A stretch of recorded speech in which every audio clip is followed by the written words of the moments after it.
She doesn't run anything. Let her eat with the staff.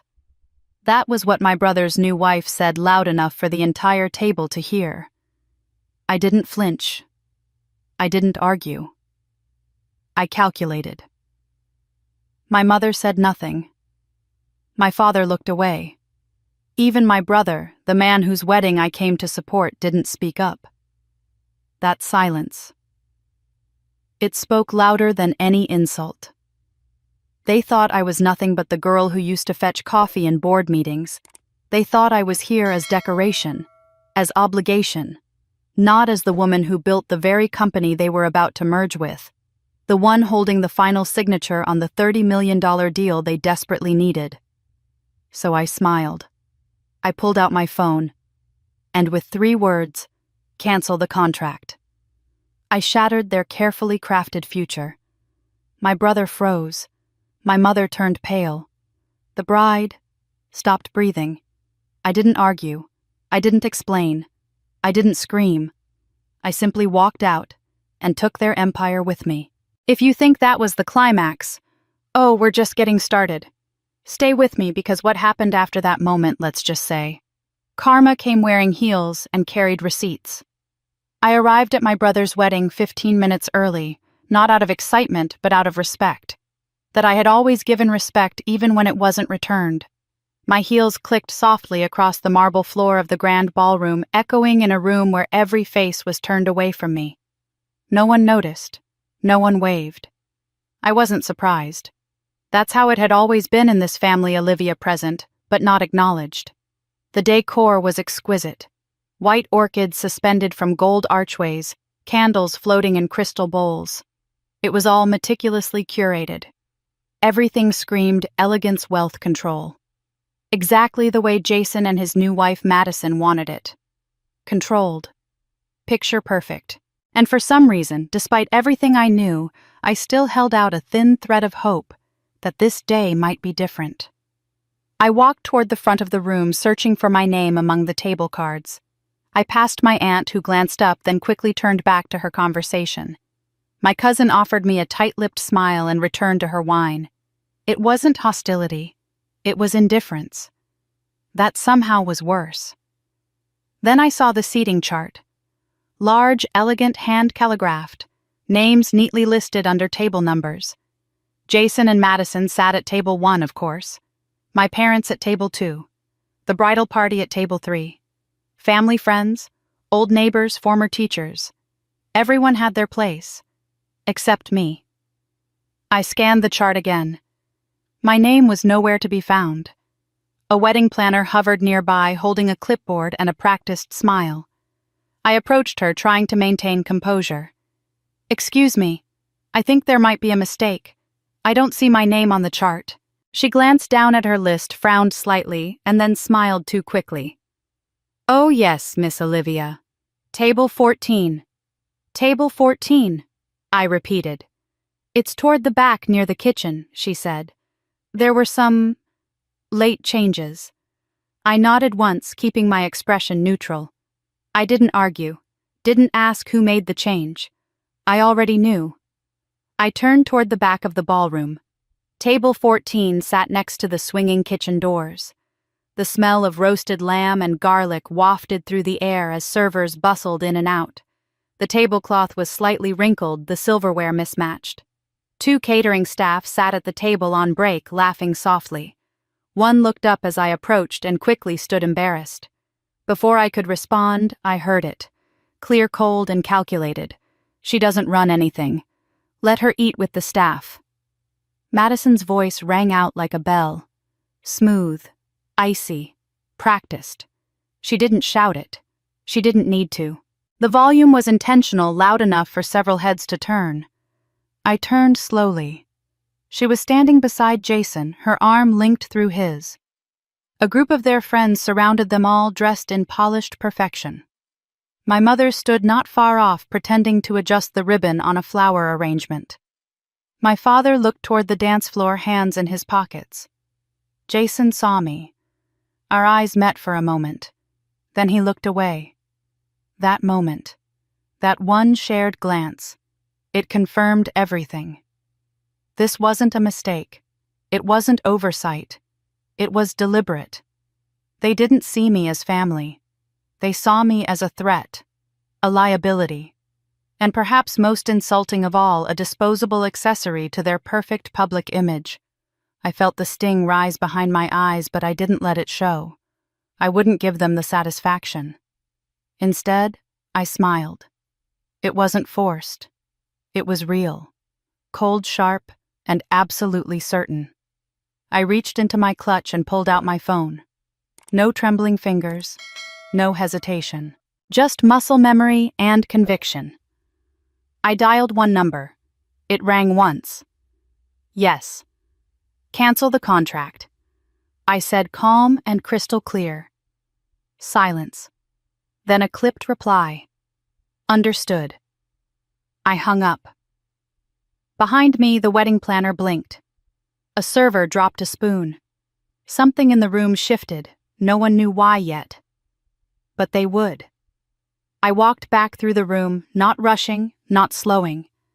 Every step felt heavier, more real, more deliberate than the one before. Jason watched me pass.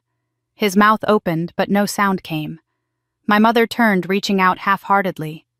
My father narrowed his eyes, sensing something but too proud to ask. Madison stood frozen, her champagne flute trembling slightly.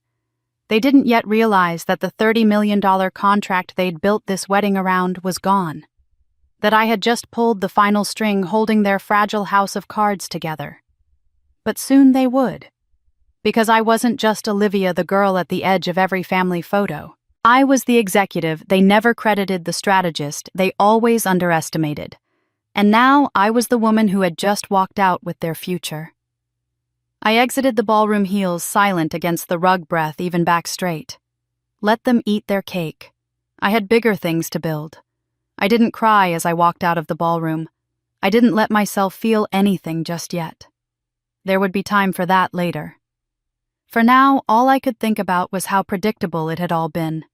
The insult, the silence, the betrayal. None of it surprised me. Not really. It had always been like this. Long before the contract, long before the wedding, long before Madison ever entered our lives.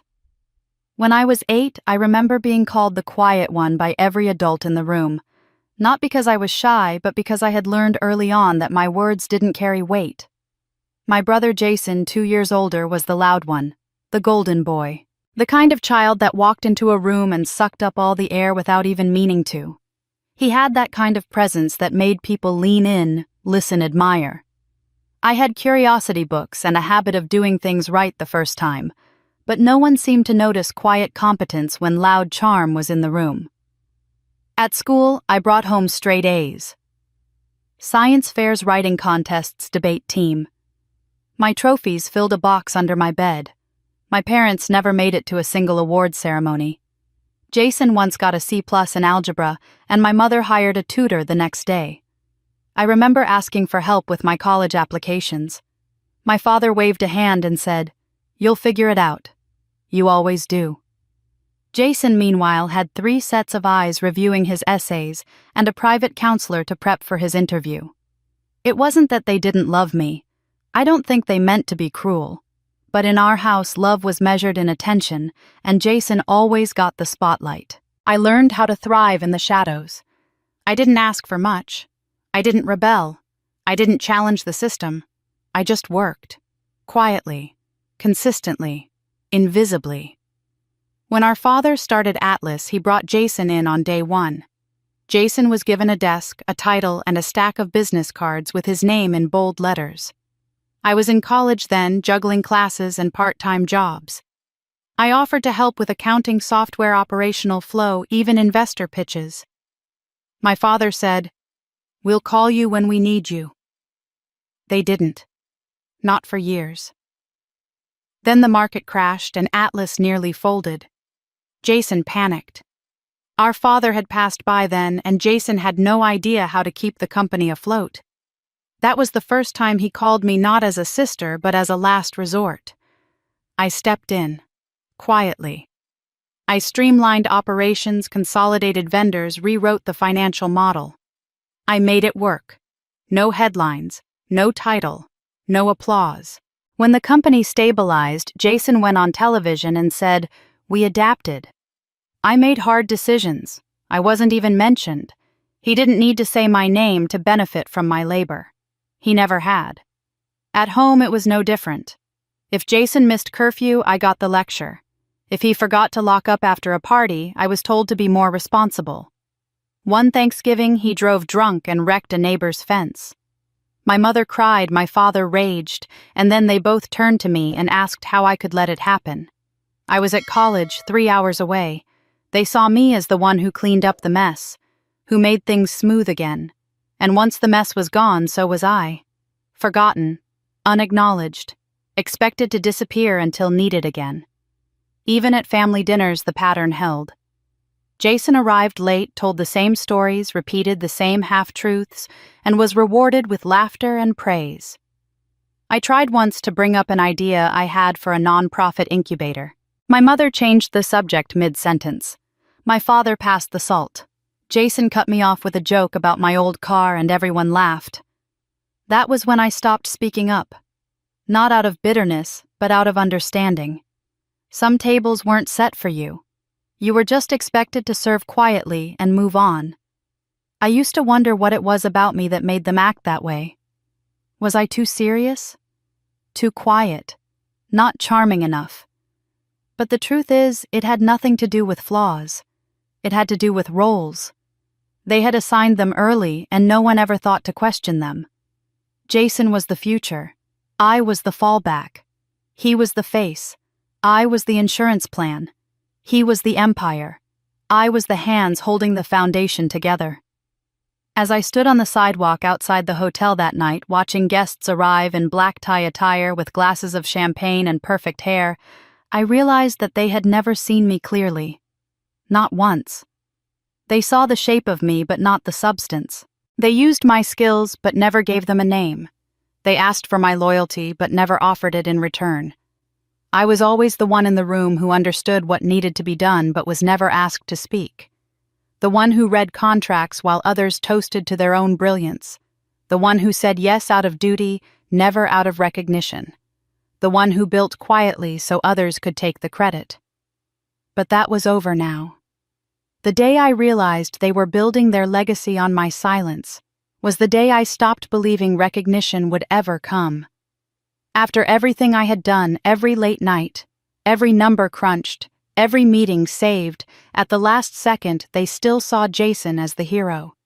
And they always would. After my father died, I thought there might finally be a shift. Maybe grief would clear their vision.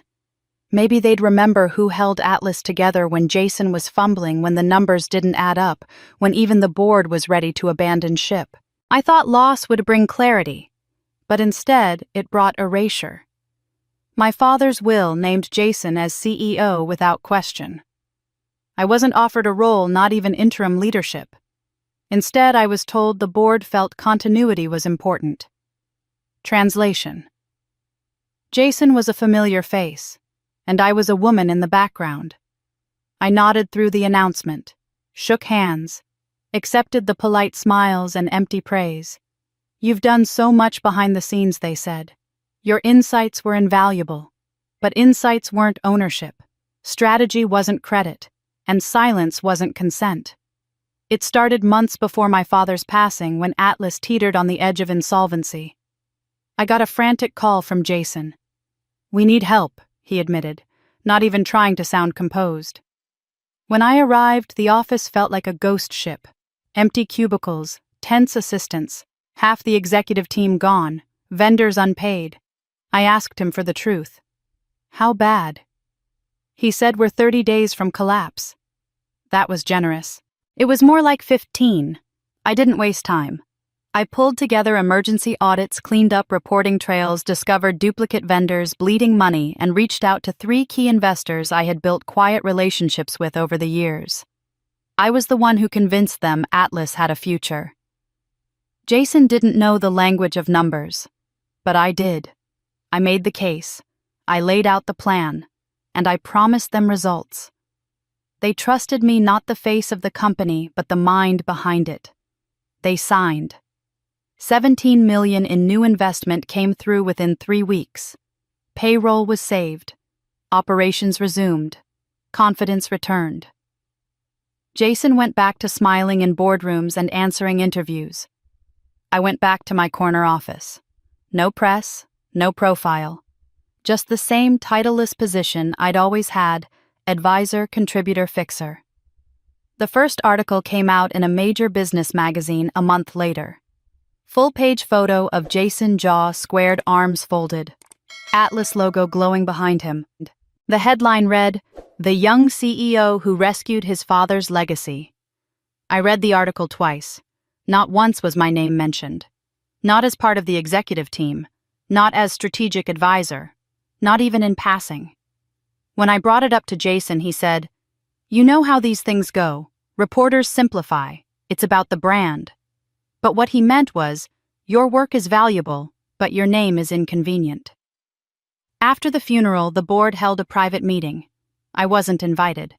I found out about the leadership restructure from an email sent to all staff. Jason promoted himself to CEO. The board approved unanimously. My title didn't change. My role didn't change. But my presence became even more invisible. Decisions were made in rooms I wasn't in. Meetings were scheduled without me. And the worst part? No one questioned it. The few who remembered how close Atlas came to collapse, those who watched me carry it back to life, offered soft apologies. "It's political," they said. "You know how these things go." I knew. It was the same game, just on a bigger board. I stopped offering suggestions in meetings. I stopped fixing Jason's mistakes before they spiraled. I watched him stumble through strategy decks I used to write, contradict himself in earnings calls I used to script. He was trying to play the role he'd always been given, but even he knew he hadn't earned it. I worked quietly as always, built side partnerships, networked beyond the Atlas circle, took meetings under my own name, no more ghostwriting proposals or presenting under someone else's banner. Every connection I made from that point forward was mine. There were moments I wanted to scream, not because I needed praise, but because I wanted the truth to matter. I had carried that company through its darkest hour. I had walked into boardrooms full of doubt and walked out with belief. I had saved Jason's name from being synonymous with failure. And yet I remained an unnamed footnote. But I didn't explode. I didn't confront the board or walk out in protest. That would have made it about emotion, not power. Instead, I waited. Because power isn't always loud. Sometimes it's the person who knows when to stay quiet and when to strike. And I already knew when that moment would come. It started with a photo. Jason's face smiling next to a woman I had only seen once before, plastered across the homepage of every financial media site that morning. The headline read, "Atlas CEO Announces Engagement to Fairchild Heiress." It didn't take long for me to piece it together. Her name was Charlotte Fairchild. Her father, Warren Fairchild, was a heavyweight investor known for sweeping in with capital when companies needed salvation, always with conditions that favored his legacy first. Atlas was bleeding again, and suddenly Jason was marrying a solution. Jason never mentioned Charlotte before, not in meetings, not in passing. Suddenly she was his fiancée, and their wedding was front-page news.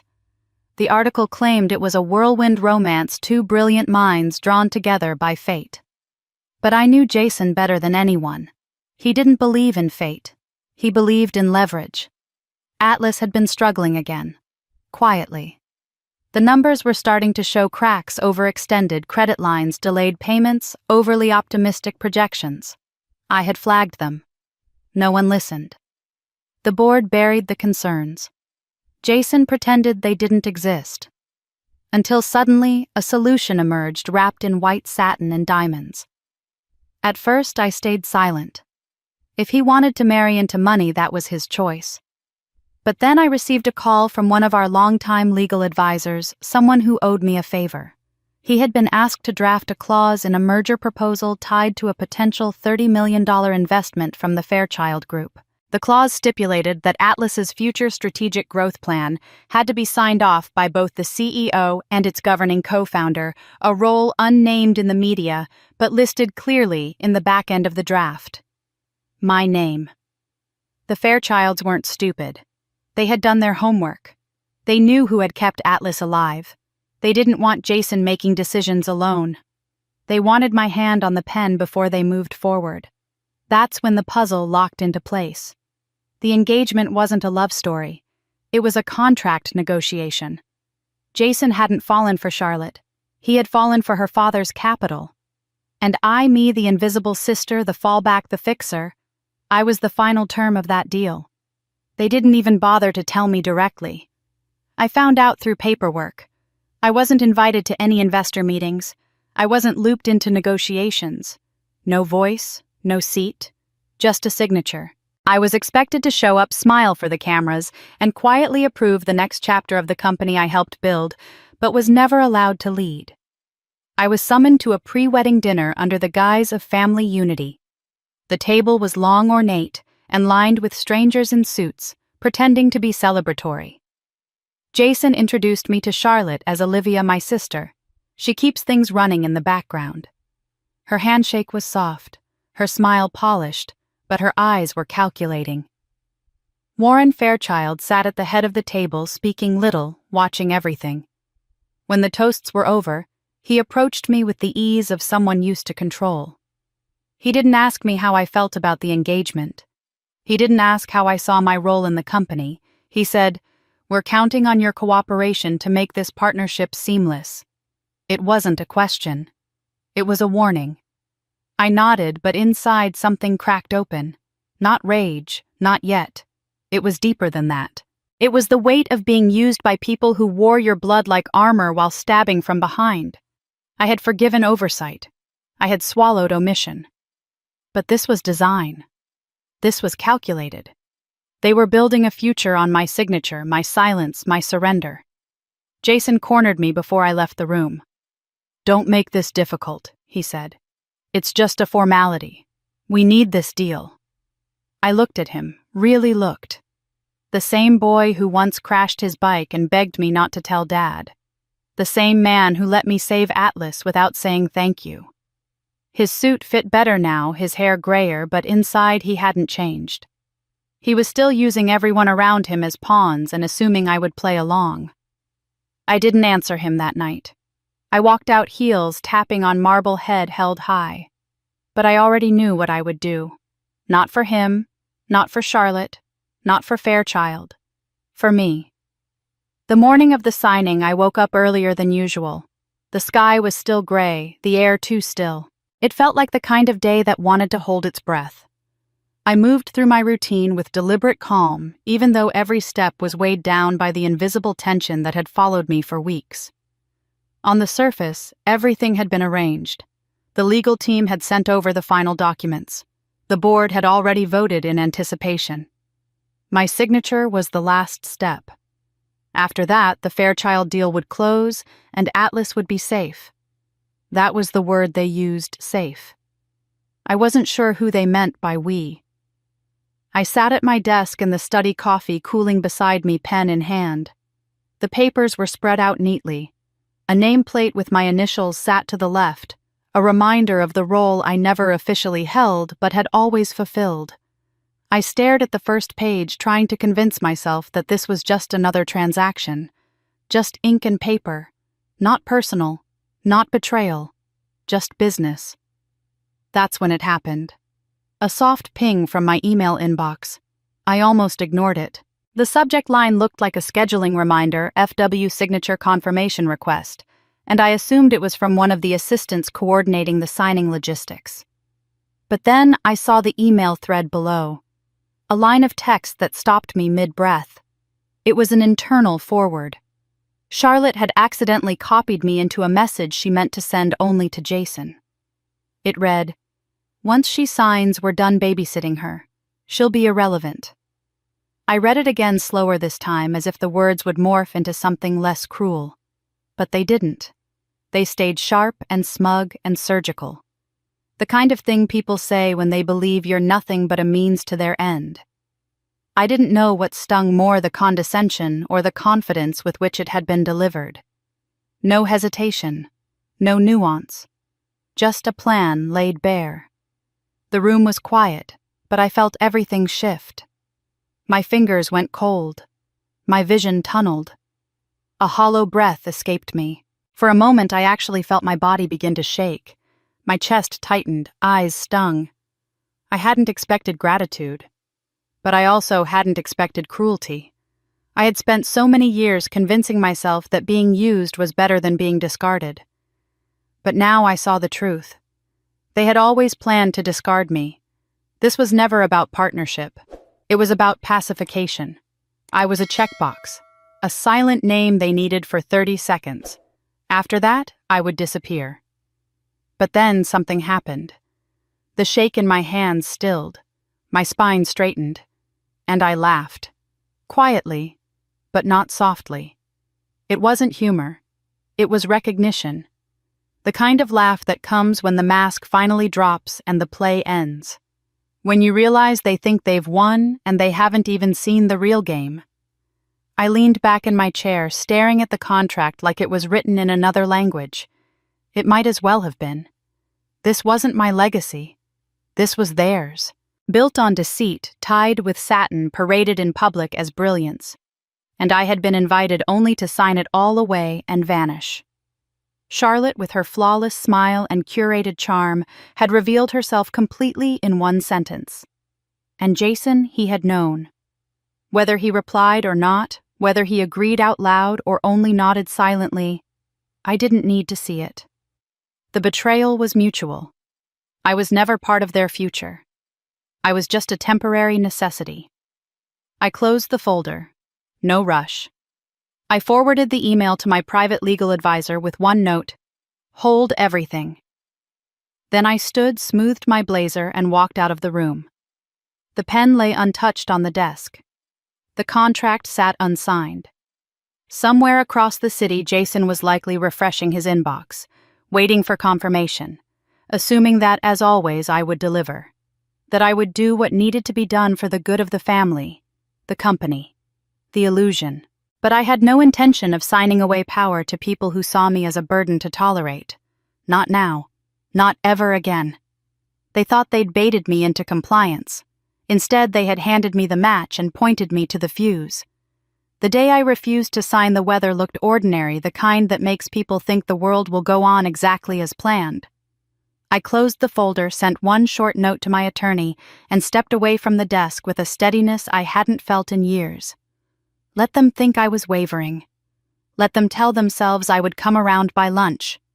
I had already outgrown the room they were trying to lock me in.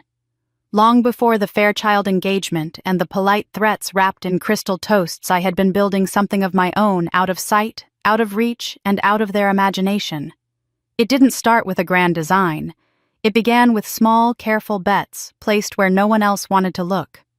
A Delaware LLC with an innocuous name. A trust administered by a lawyer who never took photos at industry events. A handful of friends I trusted to put their names on the paperwork when mine would have raised questions. When you spend a lifetime being unseen, you learn how to use that invisibility. I turned it into a method. The first founders I backed met me at a diner near the train station because they couldn't afford the parking garage by the office tower. Maya and Luis had a product that looked boring to everyone except the bank CTOs who stayed up nights worrying about core switches and fraud velocity. They'd been turned down by every fund within 100 miles. I listened, asked them to walk me through their worst-case scenarios twice, and wrote a check through Harbor 12 Holdings, a quiet entity that never showed up on glossy lists. 18 months later, their software was humming behind 3 mid-sized banks, and for the first time they paid themselves real salaries. When they called to celebrate, they didn't thank an institution. They thanked me by my first name. After that came Ruth, who bought derelict warehouses no one wanted, and turned them into mixed-use buildings with clinics on the first floor and apprenticeships upstairs. Then Ahmed, who built a payment rail for tradespeople that settled funds by sundown and stopped men from quitting because a Friday check slipped to Monday. Then Alondra, who designed a micro-lending model that didn't bury single mothers in fees when a tire blew on the way to work. None of them fit the slides you see on conference stages. All of them knew the families who live one invoice or one illness away from falling through a crack no one bothered to repair. I didn't ask for a seat on their stages. I asked for clean documents, voting rights if things went sideways, and covenants that protected workers from the kind of corner cutting that turns profit into rot. I took observer spots when it helped and stepped out of camera frames when it didn't. Press releases never mentioned me. They didn't need to. Term sheets did. It wasn't a single tower, it was a lattice. Quiet strands reaching across industries that never learned each other's names. A fintech node here, a logistics stub there, a property hold in a neighborhood papered with eviction notices I refused to sign. Each line strengthened the next. Returns rolled back into new bets. The founders ate better. Their teams grew. Payroll cleared on time. And every quarter I updated a spreadsheet, only I saw not because I needed a scoreboard, but because discipline is what keeps power from curdling into appetite. Back at Atlas, people mistook my calm for dependence. They told themselves I stayed because I had nowhere else to go because I was grateful to be allowed adjacent to the grown-up table. They believed silence meant I had accepted my role. They did not understand that I had been practicing patience, and patience is not the same thing as surrender. When Jason floated his digital expansion memo, I read it twice, then a third time. The vendors he circled as linchpins, NectraPay for instant disbursements, Northline Core for bank integrations, a compliance shop that had finally figured out how to automate diligence without dehumanizing clients were precisely the firms my capital had steadied when no one else would. He thought he'd discovered them through his new in-laws network. He didn't know that the CEOs still texted me before they signed anything meaningful. One afternoon, as the engagement buzz filled our inboxes, my phone buzzed with a name I didn't save under its real spelling. Olivia Atlas asked for exclusivity on Northline for 12 months. The founder said voice lowered the way people do when they're about to admit something they shouldn't. It would crowd out a community bank we've been helping in the valley. We wanted to check with you before we answer. I could hear the hum of their tiny office behind him, a printer choking on labels, someone laughing about a broken chair. I told him to put the community bank first, and if Atlas wanted speed to offer fair terms without swallowing the rest of the market. He agreed. It wasn't about kneecapping anyone. It was about reminding a company I once loved that access is not the same as entitlement. I didn't need to raise my voice to be heard. The contracts did that for me. Quietly, the web tightened. A logistics startup I had shepherded through a brutal winter controlled a lane Jason needed for a splashy pilot. A data vendor Charlotte's friends whispered about at luncheons used a fraud model I had funded when it was a whiteboard sketch. A property Atlas planned to lease for its new hub sat inside a portfolio that answered to a manager who returned my calls on Sundays. None of this made me a puppet master. It made me the adult in a room full of people who had forgotten that growth requires roots. My roots ran deeper than they realized. People assumed I wanted Atlas because I had bled for it. That was an old story told by people who confuse endurance with possession. I wanted Atlas to be decent. Failing that, I wanted distance. And beyond that, I wanted enough leverage to refuse what harmed the people who built the balance sheets everyone liked to admire from a stage. So I stayed small in public and precise in private. I asked boring questions. I read appendices. I left early. I paid on time. I kept my promises even when no one was watching, especially then. On the morning I declined to sign, I didn't feel triumphant. I felt ready. Ready in the way a field feels after the frost has done its work, and the soil is dark and clean, holding more than it shows. If Jason called a vendor I had nurtured, they would take the call. They would also call me. If Charlotte tried to flex leverage she hadn't earned, she would learn the difference between proximity and stewardship. And if Atlas wanted to build something honest, I would never be the one to stand in the way. But if they wanted to buy my silence with a ring and a headline, they had misread the only asset in the room that wasn't for sale.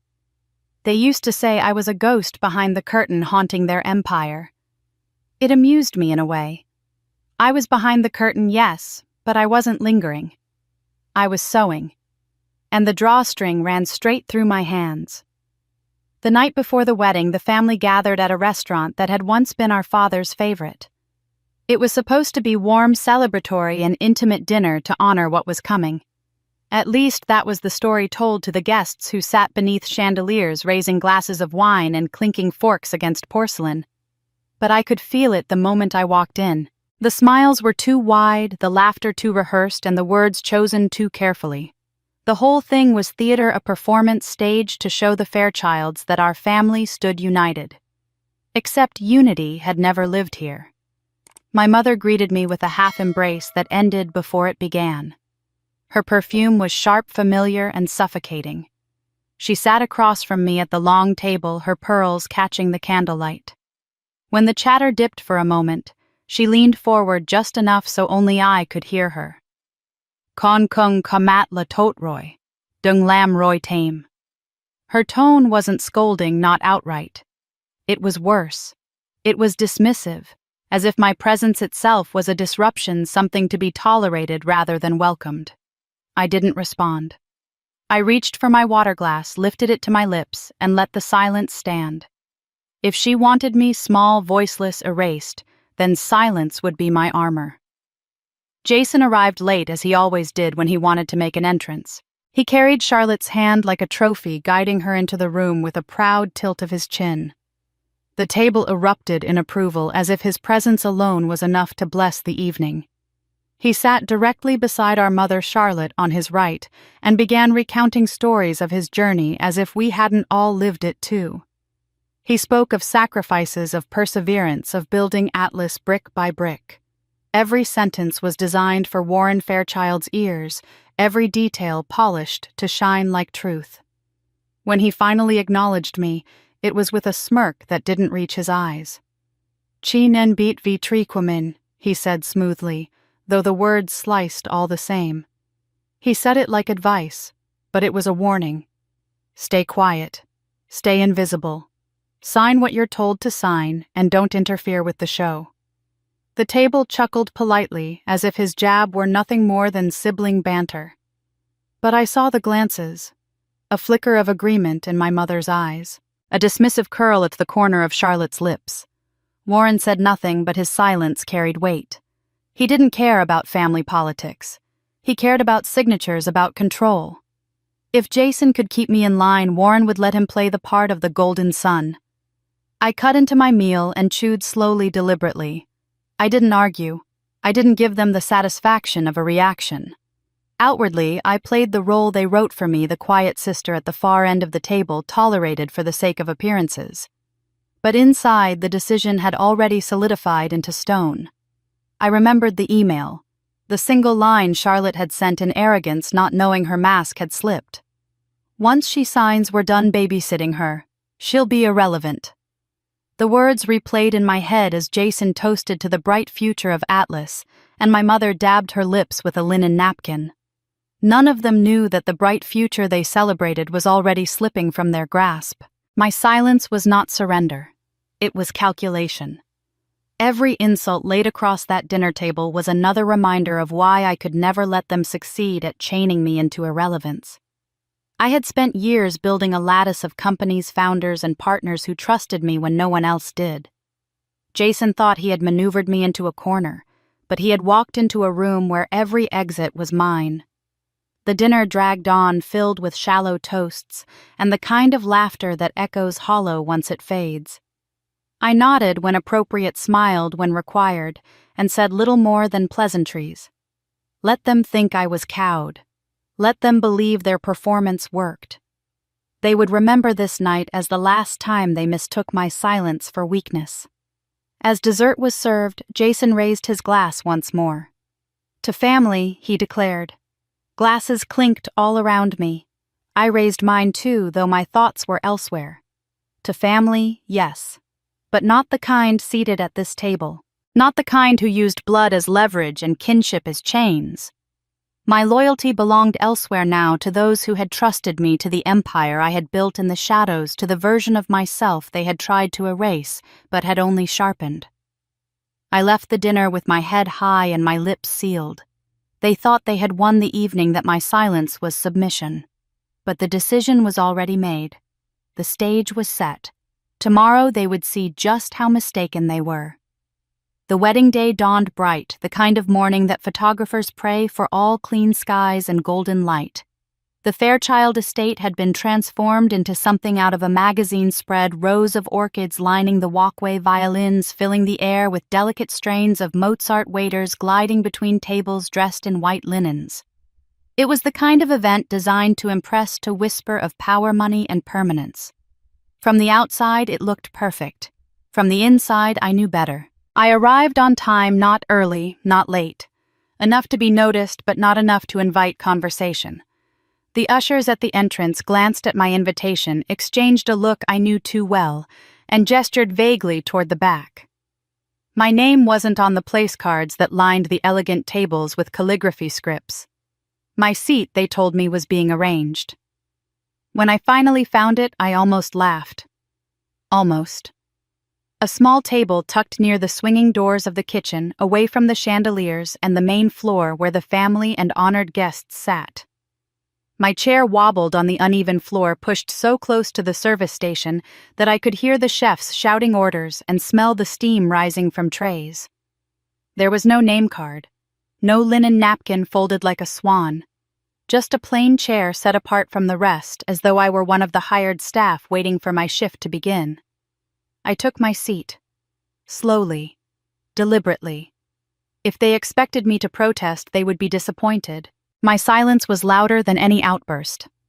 Charlotte, radiant in lace and jewels, glided past at that moment. Her timing was intentional. She paused, ensuring her voice carried far enough for the nearby tables to hear. "She doesn't run anything. Let her eat with the staff." The words hung in the air, sharp and deliberate. For a moment, the music seemed to falter, or maybe it was just my ears filling with the rush of blood. I looked around the room. My mother lowered her gaze, her lips pressed thin. Jason sipped his champagne without meeting my eyes. A few of the cousins smirked into their napkins. The laughter came next, quiet at first, then growing rippling through the tables like a cruel tide. Not one person stood. Not one voice said enough. That was the knife.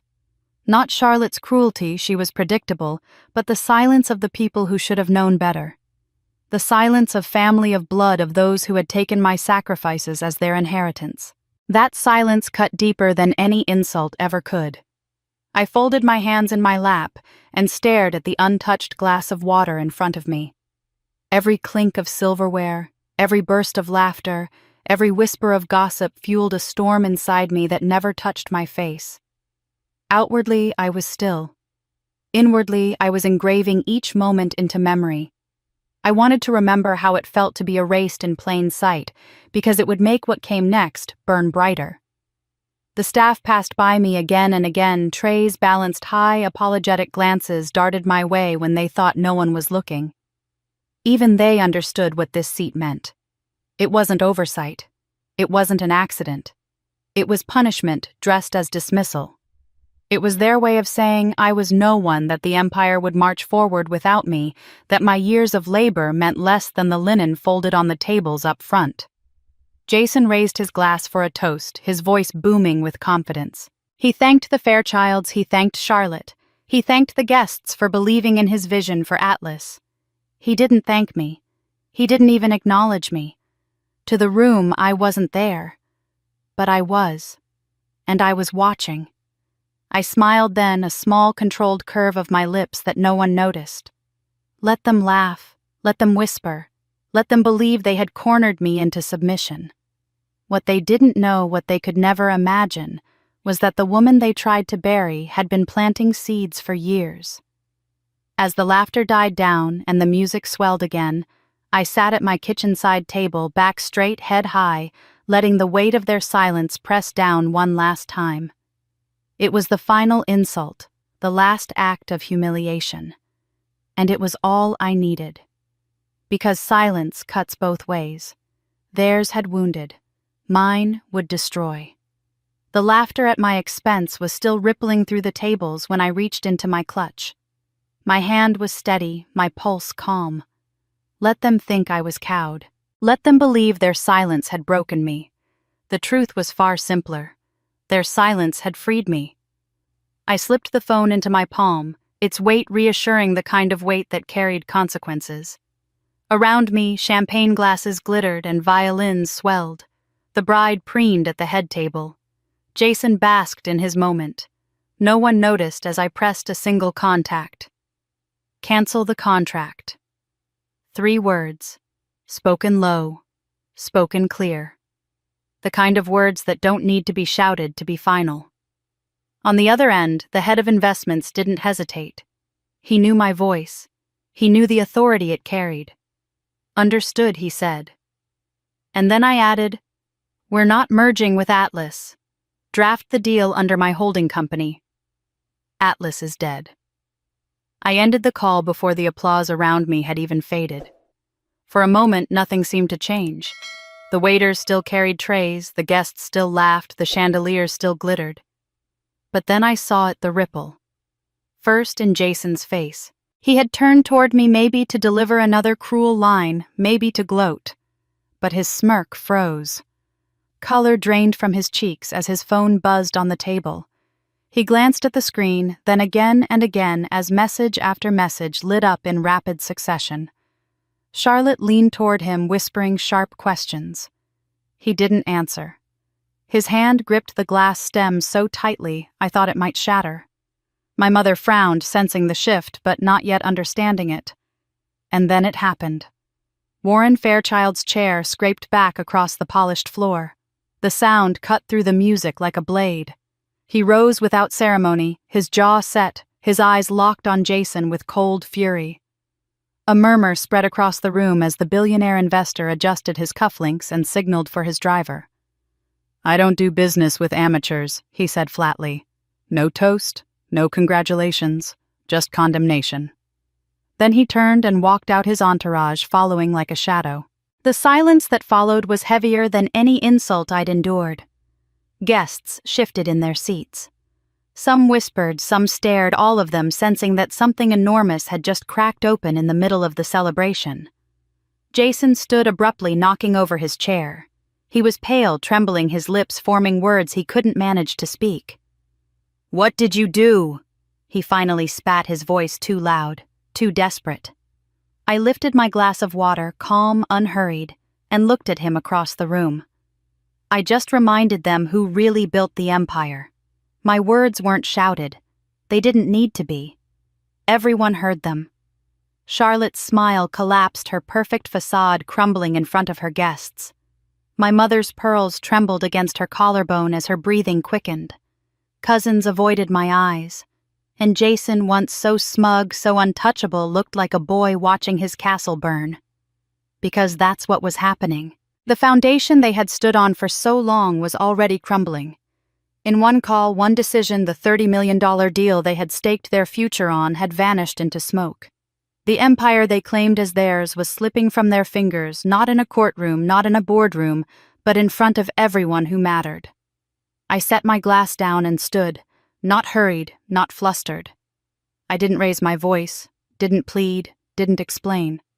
I simply left my seat by the kitchen and walked past the rows of stunned faces. Let them watch. Let them wonder. Let them realize that the sister they had dismissed, belittled, erased, had just ended them with 3 words. As I reached the doors, I paused. Not for effect, just long enough for the truth to sink in. Jason had always believed he could bury me in silence. Tonight, I buried him with it. And when I stepped outside into the night air, the sounds of the chaos behind me spilling out into the courtyard, I felt lighter than I had in years. Atlas was dead. And I had killed it. The wedding ended in whispers and broken glass. By morning, those whispers had become headlines. Fairchild Capital withdrew its commitment before the champagne had gone flat. Reporters smelled blood. By dawn, the story was everywhere. Jason Fairchild's grand merger evaporated in public, the bride's family humiliated, Atlas exposed as fragile. Markets are merciless. When the opening bell rang, Atlas stock nosedived. Not a slow drip. A free fall. 20% gone before lunch, another 15% by closing. Phones that once rang with congratulations now stayed eerily silent. Emails came in, but they weren't contracts or offers. They were terminations. Investors pulling out. Partners suspending deals. Suppliers demanding guarantees Jason couldn't give. He scrambled. He called for an emergency board meeting. He demanded loyalty, pleaded for patience. But directors stopped answering. One excused herself with a prior engagement. Another claimed his connection was bad and never rejoined the line. Jason sat at the head of a boardroom designed for triumph, staring at a screen of blank squares, talking to no one. The press feasted. Photos of Jason at the altar, smiling like a king, ran beside stock tickers plunging red. Anchors called it the fastest unraveling of a mid-tier empire in recent memory. Pundits speculated about hidden fractures, mismanagement, betrayal. Words he had once used to describe me now clung to him. My phone rang that evening. Mother. Her voice carried the kind of panic I had only heard once before the day Father died. Olivia, she whispered, breathless. Why? Why would you do this to your own family? I listened. I let her gasp, let her stumble over words that tasted of desperation. Then I answered, slow and sharp enough to cut. Because you let me sit by the kitchen. The silence on the line was exquisite. Not confusion. Recognition. She knew exactly what I meant. Every dismissal, every stolen credit, every time I was pushed aside until there was nowhere left but a chair by the swinging doors. She tried to speak, but nothing came out. For once in her life, my mother was speechless. Jason tried again the next day. He held a press conference, sweat beading under the studio lights. He spoke of resilience, of temporary setbacks, of loyalty. But behind him, screens flashed with real-time data, Atlas collapsing in plain sight. Reporters shouted questions about canceled deals, about leadership failures, about betrayals inside his own family. His voice cracked. His hands trembled. Cameras caught everything. By the end of the week, the empire he had paraded as unshakable was gone. Investors abandoned ship. Directors resigned. Lawsuits loomed. And the world that had once applauded Jason Fairchild now pointed and laughed the way they had laughed at me when Charlotte sentenced me to the kitchen. The difference was, I didn't need to raise my voice. I didn't need to explain. I had spoken 3 words, and they had done the work for me. The city at night was a living thing, glittering with lights and restless motion. From the corner office of my tower, I could see everything, bridges glowing in the distance, traffic flowing like veins through the streets, and just below the courtyard of a luxury hotel where another wedding was unfolding. Strings of fairy lights wound around columns, champagne glasses shimmered in guests' hands, and laughter floated upward on the wind. I watched for a long moment. Weddings had become symbolic to me, not for love or beginnings, but for masks. For performances, for the theater of families trying to sell perfection while hiding rot. I thought of that night not long ago when I'd been sent to the kitchen table. The sting of the words, the laughter that followed, the silence of the people who should have defended me. I closed my eyes and let myself relive it for one final time. The wobbling chair, the swinging kitchen doors, the heat of humiliation pressing against my skin while violins played in another room. It could have broken me. For a moment it almost did. But the truth was that seat was the final gift they ever gave me. It reminded me exactly who I was not. A knock on the door pulled me from the memory. One of my young executives stepped in holding a file, then hesitated when he saw me by the glass. He glanced toward the window at the wedding far below, and then back at me. His voice was careful, uncertain. Do you ever think about reconciling with them? With your family? I turned from the window and studied him. He was earnest, too young to understand the weight of betrayal, too hopeful to know how corrosive silence could be. For him, family was still a place of safety. For me, it had been a cage. I let the question hang between us, filling the office with its gravity. Then I answered, steady and deliberate. I wasn't meant to sit in the kitchen. I was meant to own the building. The words landed like stone. His eyes widened, and then he nodded slowly as if he had just been handed a lesson he would carry for the rest of his life. I turned back to the window, the wedding below a blur of light and music. Somewhere out there, Jason was still clawing at the ruins, still telling anyone who would listen that he could rise again. My mother was still rehearsing excuses for the press. Charlotte was still trying to salvage her reputation. None of them mattered now. Their empire had collapsed, and mine had risen not on their approval, not on their acceptance, but on the strength they never believed I had. Power, I had learned, isn't in the seat you're given. It's in the building you choose to walk out of and the one you choose to build. They had taught me that by trying to erase me. Now I lived it every day. Behind me, the office buzzed with energy phones ringing deals, closing futures being written. The Olivia Group wasn't just surviving, it was defining the next era. And I stood at the center not as someone tolerated in the corner of a banquet hall, but as the architect of the whole skyline. I lifted my glass not of champagne, but of water, cool and clear. A toast, not to them, not to vengeance, but to clarity. I had been invisible once. Never again. Because I didn't belong in the kitchen. I belonged here. And the building was mine. And so Olivia's journey comes to a close, from a wobbly chair beside the kitchen to a corner office in the tallest tower where the whole city looks up. This story isn't just about revenge. It's about knowing your worth, rising from silence, and turning it into power. Her family's silence destroyed everything they thought they owned. Olivia proved that sometimes victory doesn't come from shouting to be heard, but from waiting for the right moment to speak 3 words that can bring an empire to its knees. If you've ever been dismissed, pushed aside, or told you don't belong at the table, remember this: the shadows can be where you build your empire. Olivia didn't beg, she didn't steal, she didn't cling.